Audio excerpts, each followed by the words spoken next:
Back to Himalaya ನೀನ್ ಚೇಸುವ ಶರ್ಪಿಸುವ ನೀನಾ ನಾನಾ powered by line ಓಟ್ಸ್ಗೆ ಸ್ವಾಗತ ಸುಸ್ವಾಗತ. ಧಾರಾಳವಾಗಿ ಖರ್ಚು ಅಲ್ವಾ? ಎಲ್ಲ ಧಾರಾಳ ಅಂದರೆ ಎಷ್ಟು ರೀ ಹೇಳ್ರಿ? ಯಾರಿಗಾದ್ರೂ ಕೊಟ್ರೇನೆ ನಮ್ಮ ರಿಲೇಷನ್ಶಿಪ್ಪು ಗಟ್ಟಿಯಾಗಿ ಉಳಿಯೋದು. ಇವನು ಯಾವತ್ತೋ ನಾವು ಕಷ್ಟದಲ್ಲಿ ಹೋದಾಗ ನಮಗೆ ಕೊಟ್ಟೇ ಇಲ್ಲ ಇವನು, ಈ ನನ್ನ ಮಗ ಬಂದವನೇ ಯಾಕೆ ಕೊಡಬೇಕು ಅಂತ ಅಂತಾರೆ. ಅದೇ ನಾವು ಬೇರೆಯವ್ರ ಕಷ್ಟದಲ್ಲಿ ಇದ್ದಾಗ ನಾವು ಕೊಟ್ಟರೆ ಒಂದು ಲಿಮಿಟ್, ಎಷ್ಟು ಲಿಮಿಟ್ ಇಟ್ಕೊಂಡಿದ್ದೀರಾ? ಧಾರಾಳ ಅಂದರೆ ಸಾಲ ತಗೊಂಡು ಕೊಡ್ತೀರಾ ಗಿಫ್ಟ್ ಎಲ್ಲ? ಅದೇನೋ ಅಂತಾರಲ್ಲ ಮ್ಯಾಮ್, ಕೊಟ್ಟಿದ್ದು ತರಗೆ ಬಚ್ಚಿಟ್ಟಿದ್ದು ಪರರಿಗೆ ಅಂತ. ಹಂಗೆ ಯಾವತ್ತಿದ್ರು ನಾವು ಕೊಡೋದೇ ಮ್ಯಾಮ್.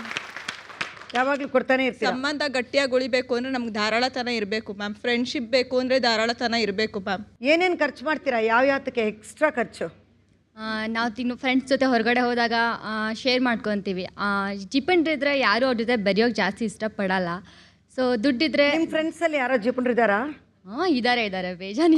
ಸೇಮ್ ಅದೇ ರೀತಿ ಅಂಥ ಜೊತೆ ನಾನು ಸೇರೋಕ್ಕೆ ಹೋಗಲ್ಲ. ಜಿಪ್ನ ಅನ್ನೋನು ಜಾಸ್ತಿ ಅವ್ನು ತಿನ್ನೋದಕ್ಕಾಗಲಿ, ಅವ್ನು ಮಾತಾಡೋ ಮಾತುಗಳಲ್ಲಾಗಲಿ, ಬೇರೆ ಜೊತೆ ಬೆರೆಯೋದ್ರಲ್ಲಾಗಲಿ ಅವ್ನು ತುಂಬ ಜಿಪಣ್ತನ ತೋರಿಸ್ತಾನೆ. ಮಾತಾಡಿದ್ರೆ ಮಾತು ಎಲ್ಲಿ ಖರ್ಚಾಗುತ್ತೋ ಅನ್ನೋ ಜಿಪ್ಣ ಅವನು. ಅಂಥವನ್ನ ಯಾರೂ ಫ್ರೆಂಡ್ಶಿಪ್ ಮಾಡ್ಕೊಳಕ್ಕೆ ಹೋಗಲ್ಲ ಮ್ಯಾಮ್. ಇವರೆಲ್ಲ ದಾನ ಧರ್ಮ ಮಾಡಲ್ವಾ? ಈಗ ಏಜ್ ಆಗಿರೋರು ಇರ್ತಾರೆ, ಎಷ್ಟೊಂದು ಜನ ಇರ್ತಾರೆ, ಅವ್ರಿಗೆ ಯಾರು ಇರಲ್ಲ. ಅವಾಗ ದಾನ ಮಾಡಿ ಅಂದಾಗ ನಾವು ಅಂತವ್ರಿಗೆಲ್ಲ ಕೊಡಲ್ವಾ? ಏಜ್ ಆಗಿರೋರಿಗೆ, ಕಷ್ಟಪಡೋರಿಗೆ ಕೊಡಲ್ವಾ? ನನ್ನ ರಿಯಲ್ ಲೈಫಲ್ಲೇ ಆಗಿರೋದು ಹೇಳ್ತೀನಿ. ಕಾಲೇಜಿಂದ ಬರ್ತಾ ಇದ್ದೆ ನಾನು, ನನ್ನ ಫ್ರೆಂಡ್ಸ್ ಎಲ್ಲರೂ. ಒಬ್ಬ ಅಜ್ಜಿದಿರು ಒಂದು ಇಬ್ಬರಿದ್ರು. ತುಂಬ ವಯಸ್ಸಾಗೋಗಿತ್ತು. ತಿಂದಿಲ್ಲಮ್ಮ, ಸ್ವಲ್ಪ ಹೋಗ್ಬೇಕು ಊರಿಗೆ, ದುಡ್ಡು ಕೊಡಿ ಅಂತ ಕೊಟ್ರೆ. ಆಮೇಲೆ ತಕ್ಷಣ ಅವ್ರು ಏನಂದ್ರು ಗೊತ್ತಾ? ಬಾರ ಇವತ್ತು ಪೆಗ್ಗಕ್ಕೆ ದುಡ್ಡಾಯ್ತು, ಹೋಗೋಣ ಈ ತರ ದಾನ ಮಾಡಿದ್ರೆ ಅಷ್ಟು ಚೆನ್ನಾಗೆ ಮೇಡಮ್. ನಮಗ್ ಶಾಕ್ ಆಗಿ ಅವತ್ತಿಂದಾನೇ ಡಿಸೈಡ್ ಮಾಡಿದ್ರೆ ಈ ತರ ಆದ್ರೆ ಹೆಂಗ್ ಕೊಡಕ್ಕಾಗುತ್ತೆ? ಎಲ್ಲರೂ ಹಂಗೆ ಇರಲ್ವಲ್ಲ ಮೇಡಮ್, ಎಷ್ಟೊಂದು ಜನ ಎಷ್ಟೊಂದ್ ತರ ಇರಲ್ವಾ? ಐ ಸಬಾಷ್. ಎಲ್ಲ ಚಿನ್ನನ ಸರ್ ಕೈಯಲ್ಲಿ? ಹೌದು ಮೇಡಮ್. ಎಲ್ಲ ಯಾಕೆ ಸರ್ ಹಂಗ್ ಬಚ್ತೀರಾ? ತೋರಿಸಿ ಸರ್ ದಯವಿಟ್ಟು.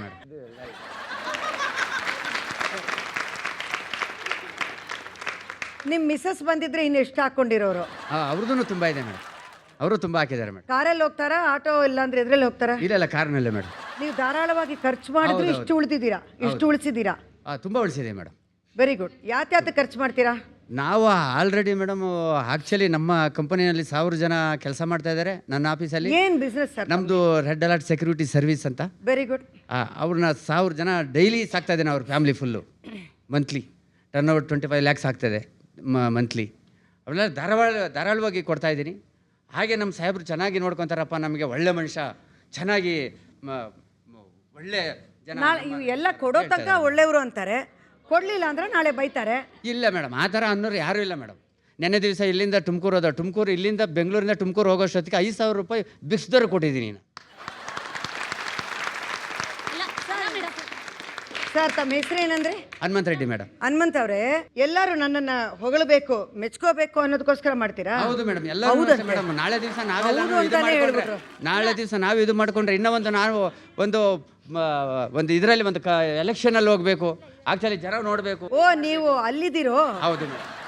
ಈಗ ಎಲೆಕ್ಷನ್ ಹೋಗ್ಬೇಕು, ವಿಧಾನಸೌಧ ಹೋಗ್ಬೇಕು ಇದ್ದೀರಾ? ಹೌದು ಮೇಡಮ್. ಸೊ 10 ರೂಪಾಯಿ ಬಿಟ್ರೆ 10 ಕೋಟಿ ಬರುತ್ತೆ ಅಂತ ಆ ಲೆಕ್ಕದಲ್ಲಿ ಇದ್ದೀರಾ?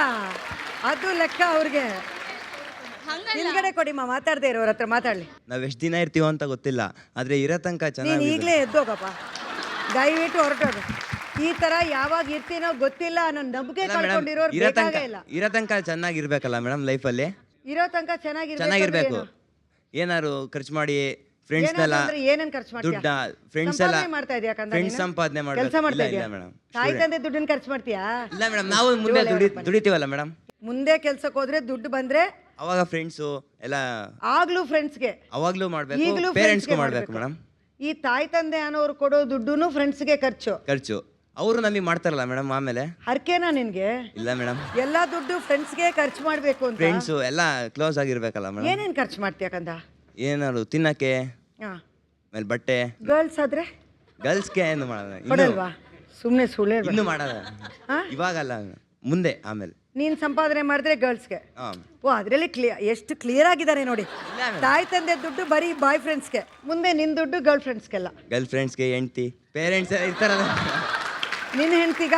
ನನ್ನ ಹೆಂಡ್ತಿಗೆ ಮೇಡಮ್. Very good. ಅವ್ರ ಹತ್ರ ಕೊಡು ಮೇಡಮ್. ನಮ್ಮದೇ ಓನ್ ಸ್ಕೂಲ್ ಇದೆ ಮೇಡಮ್. ಅದರಲ್ಲಿ ನಮ್ಗೆ ಅಡ್ಮಿಷನ್ ಇಲ್ಲ, donation, free donation, van facility free ಕೊಟ್ಟಿದ್ದೀವಿ ಮೇಡಮ್. ಇದಕ್ಕಿಂತ ಇನ್ನೇನು ದಾನ ಮಾಡ್ಬೇಕು ಮೇಡಮ್ ಸೊಸೈಟಿಗೋಸ್ಕರ? Very good, very good, very great job madam. ಆರ್ಥಿಕವಾಗಿ ಅನುಕೂಲವಸ್ತರಾಗಿದ್ದರೂ ಸಹ ಜಿಪುಣತನ ಮಾಡ್ತಾರೆ. ಆರ್ಥಿಕವಾಗಿ ಅನುಕೂಲ ಇಲ್ಲ ಅಂದರೂ ಇರೋದರಲ್ಲಿ ದಾನವನ್ನು ಮಾಡ್ತಕ್ಕಂಥ ಗುಣವನ್ನು ಉಳಿಸ್ಕೊಳ್ತಕ್ಕಂಥದ್ದು ನಮ್ಮ ತಂಡ. ಆರ್ಥಿಕವಾಗಿ ಎಲ್ಲ ಸಬಲರಾಗಿದ್ದು ಸಹ ಯಾರೂ 5 ಪೈಸೆ ಎತ್ತಿ ಕೊಡದಲೆ ನಮ್ಮ ತಾತ ಮುತ್ತಾತಿಂದ್ರ ಆಸ್ತಿ ಇತ್ತು ನಾವು ಹಂಗೆ ಆಗಬೇಕು ಅಂತ ಹೇಳ್ಬಿಟ್ಟು ಈ ಥರ ಭಯ ಬರುತ್ತೆ ಕೃಷ್ಣಮೂರ್ತಿ ಅವ್ರು. ಯಾಕೆ ಗೊತ್ತಾ, ನಾನು ಹೇಳಿದ್ನಲ್ಲ, ಒಂದು ನಿಮಿಷ. ಭಯ ಬರುತ್ತೆ ಅವ್ರಿಗೆ. ನಾಳೆ ಮುಂದೆ ಇಲ್ಲಾಂದ್ರೆ ಏನು ಮಾಡಬೇಕು? ಸಮಾಜದಲ್ಲಿ ಮನುಷ್ಯನಾಗಿ ಹುಟ್ಟಿದ ಮೇಲೆ ಏನಾದರೂ ಸಾಧನೆ ಮಾಡ್ತಕ್ಕಂಥ ಒಂದು ಛಲವನ್ನು ಉಳ್ಳಿಸ್ಕೊಂಡಿರ್ತಕ್ಕಂಥವನೇ ದಾನ ಮಾಡ್ತಕ್ಕಂಥ ಒಂದು ಗುಣವನ್ನು ಪಡಿತಾನೆ. ಗೊಬ್ಬರ ಹಾಕಿದ್ದು ಹೊಲ ಕೆಡಲ್ಲ, ಅನ್ನ ಹಾಕಿದ್ದು ಮನೆ ಕೆಡಲ್ಲ ಅಂತ ಹೇಳ್ಬಿಟ್ಟು ಹಿರಿಯಕರು ನಾನು ನೋಡಿದೆ. ಈಗ ರೀಸೆಂಟ್ಲಿ ನನ್ನ ಮಗನ 21 ವರ್ಷ ಆವು ಕಚ್ಚಿಬಿಡ್ತು. ನನ್ನ ಹತ್ರ 1 ರೂಪಾಯಿ ಇರಲಿಲ್ಲ. ಆಗೆಲ್ಲ ಫ್ರೆಂಡ್ಸೇ ಬಂದು ಹಾಸ್ಪಿಟ್ಲಲ್ಲಿ ನಾನು ಹೆಲ್ಪ್ ಮಾಡಿ ನನ್ನ ಮಗನ ಇವತ್ತು ಸೇವ್ ಮಾಡಿ ಇವತ್ತು ಬದುಕಿದ್ದಾನೆ ಅಂದರೆ ನಾನು ಮಾಡಿರೋ ದಾನ ಧರ್ಮ ಅಂತ ನಾನು ಒಪ್ಕೋತೀನಿ ಮೇಡಮ್. ಧಾರಾಳವಾಗಿ ಖರ್ಚು ಮಾಡೋದ್ರಿಂದ ಇದಾಗಿದೆ. ಹೌದು.